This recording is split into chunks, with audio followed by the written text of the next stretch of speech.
Évangiles. Notre espoir vous présente des chroniques sur les familles de la Bible avec Philippe Chassé. Vous savez, la réalité biblique n'est pas tellement loin de la réalité actuelle concernant la famille. Vous allez entendre à travers cette chronique des vérités bibliques qui peuvent vous aider à un équilibre dans les valeurs familiales. De belles leçons, de beaux proverbes, et j'aimerais vous présenter aujourd'hui l'histoire de Saül, Jonathan et David. Et Philippe va exposer des vérités sur la famille. Écoutez bien ce qu'il a à dire et on se revoit par la suite.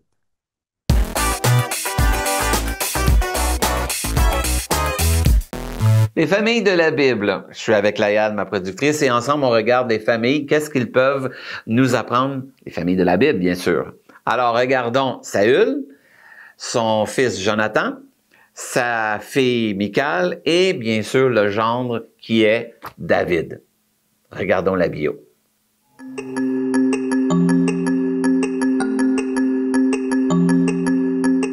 Le peuple d'Israël demande au prophète Samuel d'établir un roi.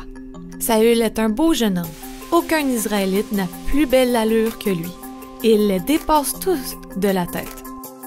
Un jour, il part à la recherche d'ânes qui se sont échappés et il rencontre Samuel qui lui dit « L'Éternel t'établit chef du peuple. C'est toi qui le gouverneras. » Saül n'en parle à personne.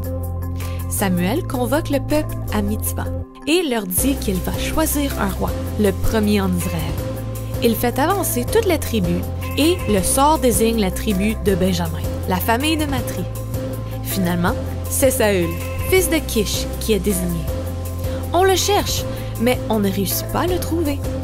Alors Dieu révèle qu'il se cache du côté des bagages. Tous l'acclament au cri de « Vive le roi !» Saül est un bon roi qui gagne des batailles contre ceux qui oppressaient Israël. Par contre, il subit la conséquence de ne pas obéir à Dieu. Samuel l'avertit qu'il n'aura pas de succession. Lors d'une bataille, David, un jeune berger, bat un géant philistin, Goliath. Il est un héros. Jonathan, le fils de Saül, devient le meilleur ami de David. Ce dernier est mis à la tête des gens de guerre par Saül, et il plaît à tout le peuple. Après une victoire, les femmes chantent « Saül a frappé ses 1000 et David ses 10 000 ». Saül est très irrité et cela lui déplaît. David a du succès et le roi est jaloux. Saül lui donne pour femme Michal, sa fille. Saül voit et comprend que Dieu est avec David et Michal, sa fille, aime David. Plusieurs fois, Saül veut faire du mal à David, son gendre. Mais Michal et même Jonathan aident David à s'échapper.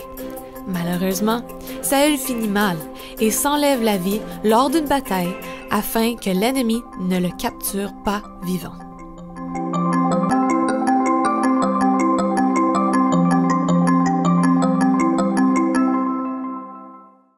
OK. Toute une bio, hein? Un homme qui veut pas être roi, mais qui devient roi.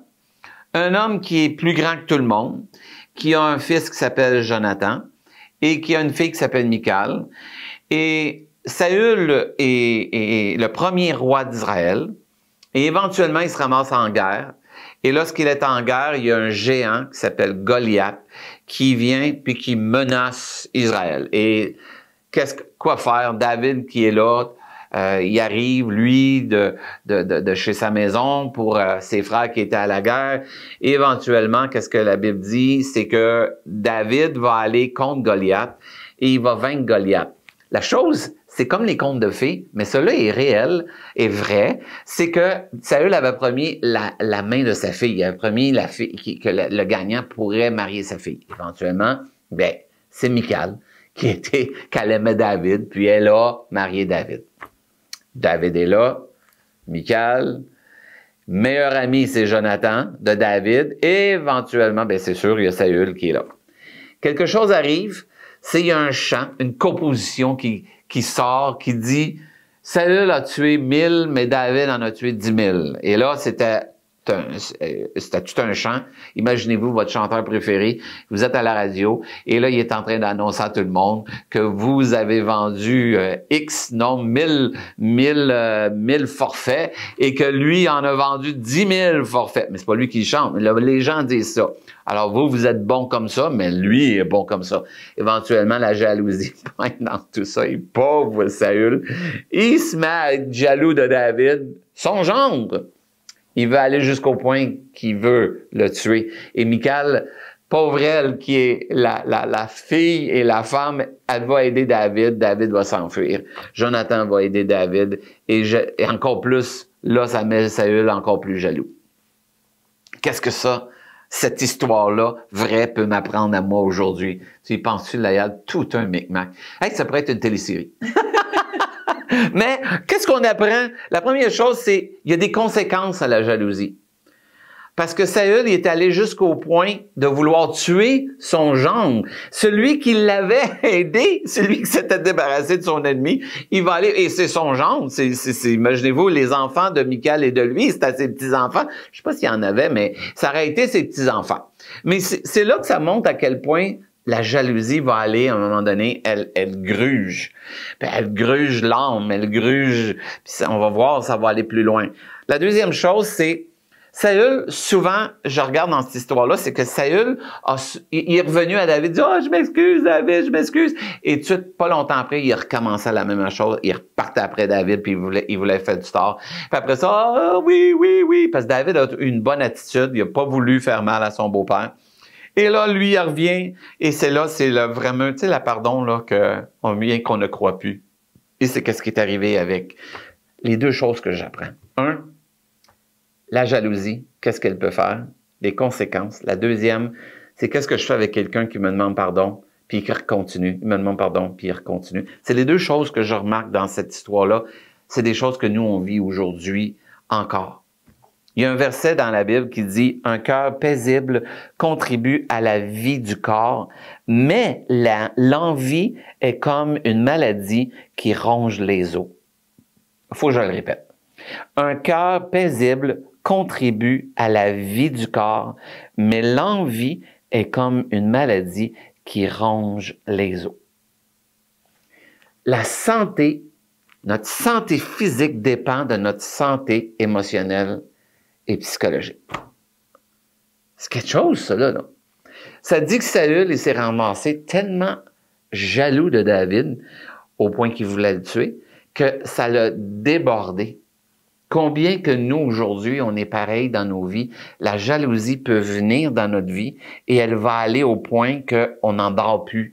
On voit qu'on a des problèmes de cœur, on a des problèmes de digestion, on a des problèmes... Parce que l'émotion à prendre dessus à un moment donné, on a de la misère. Et encore pire, si la personne, elle fait comme Saül, elle me demande pardon, elle me refait la même affaire. Elle me demande pardon, elle refait la même affaire. Elle me demande pardon, elle refait la même affaire. Et c'est la même chose, ça vient que ça me gruge au point que moi, j'ai de la misère à avoir une santé physique. Ça va jusqu'à là. Mais qu'est-ce que je peux apprendre? Qu'est-ce que je peux faire là-dedans? Et des choses que j'ai appris dans la vie, c'est, la première chose, c'est, si moi, je suis la personne qui est jaloux, vous allez dire, « Ah! Oui, moi, je peux identifier que je suis jaloux. » Ça m'est arrivé à un collègue de travail où ce que lui avait le droit de faire des choses, puis moi, j'avais pas le droit. Puis éventuellement, je le regardais, puis j'avais de la misère, c'était au point que ça me rongeait parce que je me disais, c'est injuste. Moi, je suis quelqu'un qui aime la justice. Mais là c'était injuste. Qu'est-ce que j'ai fait? Fallait que j'identifie, j'étais jaloux de la personne. Puis croyez-le ou non, au début, je disais, je suis pas jaloux pantoute. Oui, j'étais jaloux parce que je voulais avoir ce qu'il avait. La deuxième chose, c'est un coup qu'on identifie que j'ai de la jalousie, ben, je vais adapter mon comportement, je vais adapter ma manière de penser. Faut que je change la manière que je pense au point que c'est plus la jalousie qui mène mes actions, c'est plutôt l'amour qui va mener mes actions. Et là, je vais être capable de dire qu'est-ce que je fais dans ce temps-là, c'est d'apprendre à être heureux pour l'autre. De dire, hey, je suis content que toi, tu as le droit de faire ça.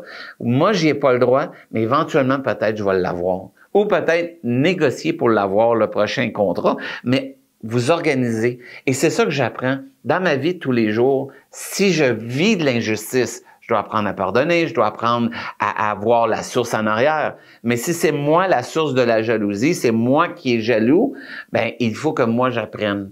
Et que lorsqu'on apprend à faire ça, c'est la santé qu'on va avoir pour notre corps, la santé psychologique et aussi la santé dans nos familles, dans la maison. Quand nos enfants sont jaloux un contre l'autre, c'est le temps de leur montrer, c'est pas ton tour. Je sais pas pourquoi où est-ce qu'on a pris ça, que tout le monde doit avoir la même chose en même temps. Hey, la vie est faite qu'il y en a qui sont nés dans une famille riche puis une dans une famille moins riche. La vie va toujours être comme ça. Mais je dois apprendre à vivre, à être heureux pour celui qui est dans une famille riche puis qui a beaucoup. Puis moi, ben, je vais travailler plus fort peut-être ou je vais faire d'autres choses, mais ça m'empêche pas à moi aussi d'être heureux et d'être en santé. Alors, je vous le souhaite. Soyez en santé et heureux et gérez ça, cette émotion-là, en se débarrassant des choses. N'oubliez pas, la prière, toujours efficace. Bonne semaine.